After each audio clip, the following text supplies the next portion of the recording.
300 unit का फैसला Samajwadi party ने लिया कि घरेलू बिजली का बिल 300 यूनिट माफ होगा और किसानों की सिंचाई माफ होगी। नए साल में भारतीय जनता पार्टी को सबसे ज्यादा करंट लगा। मैं उनके भाषण सुन रहा था और उनके भाषणों में ये कहा जा रहा है कि आखिरकार बिजली कहां से आएगी। भारतीय जनता पार्टी के ना समझ बाबा मुख्यमंत्री जी, अनुपयोगी मुख्यमंत्री जी, अगर उन्होंने ठीक से काम किया होता तो आज उत्तर प्रदेश में बड़े पैमाने पर बिजली होती। हमारे उत्तर प्रदेश की गरीब जनता को, किसानों को, उद्योगपतियों को, व्यापारियों को और आम लोगों को इतना बिजली का बिल नहीं देना पड़ता जितना आज बिजली का बिल देना पड़ रहा है। मुझे याद है जिस समय नेताजी उत्तर प्रदेश के मुख्यमंत्री थे, कुछ लोगों ने बिजली का कारखाना न लगे उसके लिए बड़े पैमाने पर आंदोलन किया। लेकिन मुझे खुशी है इस बात की कि शाहजहांपुर में रोजा का प्लांट बिजली का लग करके तैयार हो गया। वो नेताजी का समय था। इसी तरह झांसी में जो बिजली का कारखाना लगा हुआ है, अगर उस समय समाजवादी सरकार में वो फैसले न लिए हुए होते तो शायद पारिशा का पावर प्लांट भी नहीं लग पाता, जिसका उद्घाटन बाद में हुआ।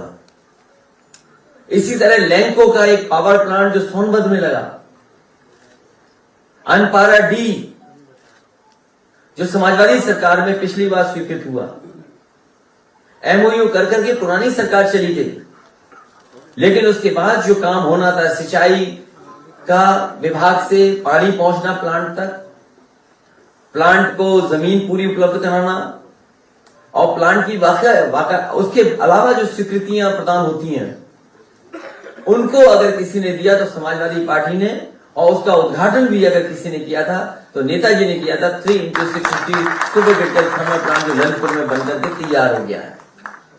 उसके बाद एटा में 3x660 super critical thermal plant जो जवाहरपुर योजना के अंतर्गत लग रहा है। हमारे अनुपयोगी मुख्यमंत्री अगर ध्यान देते तो बिजली का कारखाना जल्दी बनकर के तैयार हो जाता। हरदोगंज में 660 सुपर क्रिटिकल थर्मल प्लांट लग रहा है। पंखी में सुपर क्रिटिकल थर्मल प्लांट लग रहा है 660।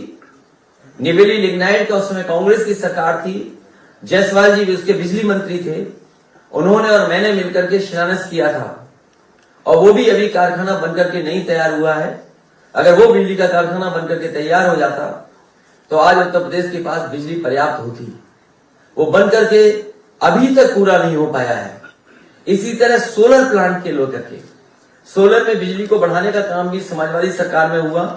मुझे याद है जिस समय फ्रांस के स्टेट हेड उद्घाटन कर रहे थे, वो अगर योजना किसी के समय की थी सोलर प्लांट की, सोलर पावर प्लांट की, तो वो समाजवादी सरकार की थी जो मिर्जापुर में स्वीकृत होकर के प्लांट चालू हुआ था।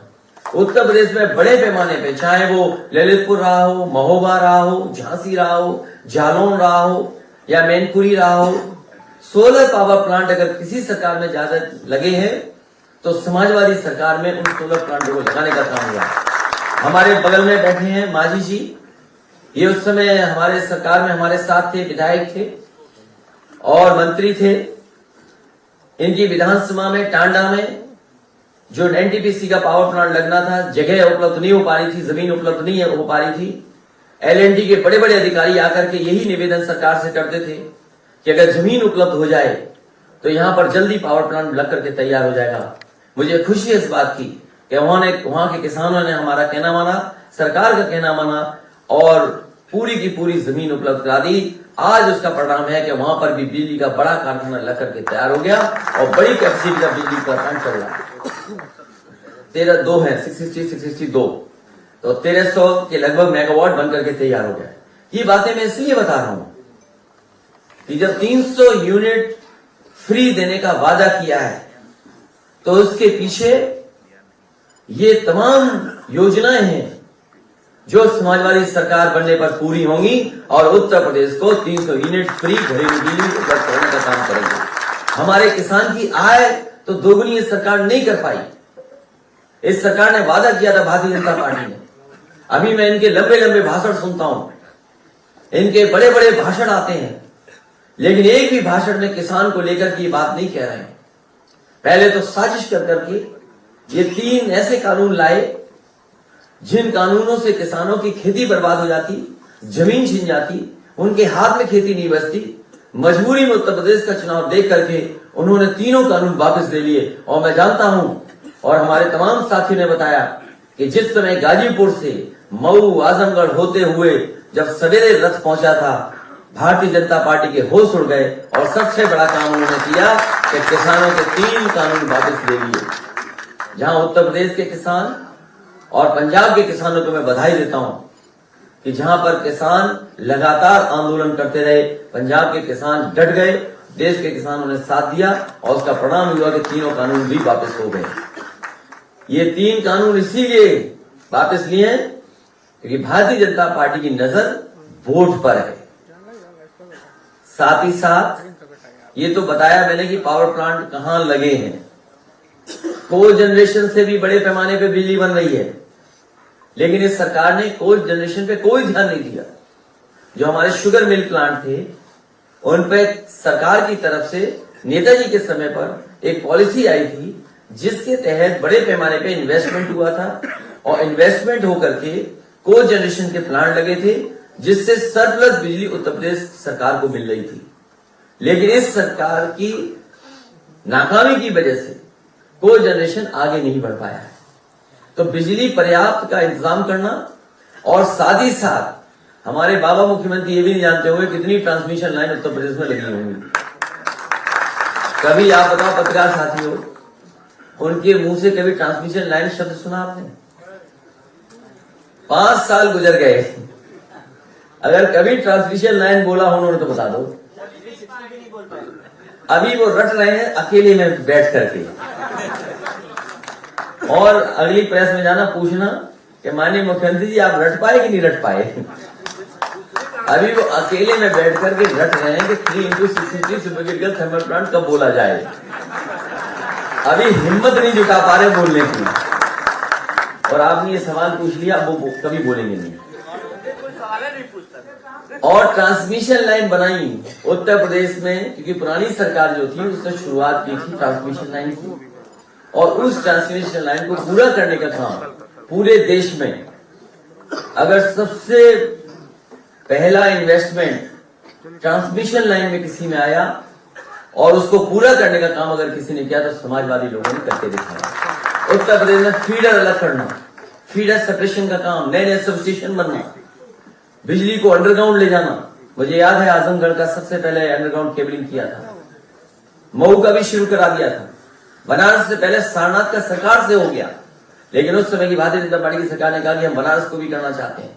उस समय के जो बिजली मंत्री थे उन्होंने हमारे प्रमुख सचिव से कहा कि बिजली को हम अपने हिसाब से अपने माध्यम से किसी से लगवाना चाहते हैं, अगर आपकी सरकार मान जाए तो हम उसी तरीके से लगाने का काम करेंगे। मुझे याद है हमने अपने प्रमुख सचिव से कहा कि अगर वो केंद्र सरकार के कोई मंत्री कह रहे हैं कि वो अपने हिसाब से अंडरग्राउंड केबलिंग कराना चाहते हैं तो उसको पूरी की पूरी परमिशन दी जाए और स्वीकृत की जाए, और उसका परिणाम है कि बनारस में अंडरग्राउंड केबलिंग अगर किसी की वजह से हो रही है तो समाजवादी पार्टी की सरकार की वजह से। मुझे वो दिन भी याद है जो आज हमारे बीच नहीं है, लालजी टंडन जी, वो और बनारस के बहुत बुजुर्ग विधायक, कई बार के रहे विधायक जिनका बीजेपी ने टिकट काट दिया, श्यामदेव चौधरी जी, वो वहां हड़ताल पे बैठ गए थे।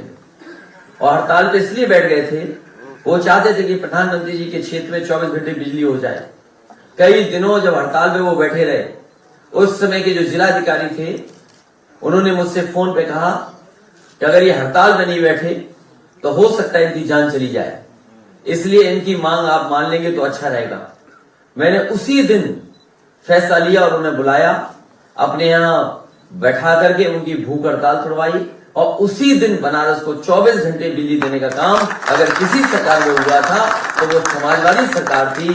अगर मेरा कहना भारतीय जनता पार्टी के लोग नहीं मानते हैं तो उन बुजुर्ग के घर पे जाएं जिन बुजुर्ग की आपने टिकट काट ली, वो कम से कम सच बता देंगे कि हाँ उनकी भूख हड़ताल की वजह से उस समय की समाजवादी सरकार ने बिजली 24 घंटे दे दी थी। भारतीय जनता पार्टी से अच्छा झूठ को नहीं बोल सकता, वो झूठ में कुछ भी बोल सकते। इसलिए उत्तर प्रदेश की जनता इन झूठ बोलने वालों को इस बार उत्तर प्रदेश से हटाने का काम करेगी।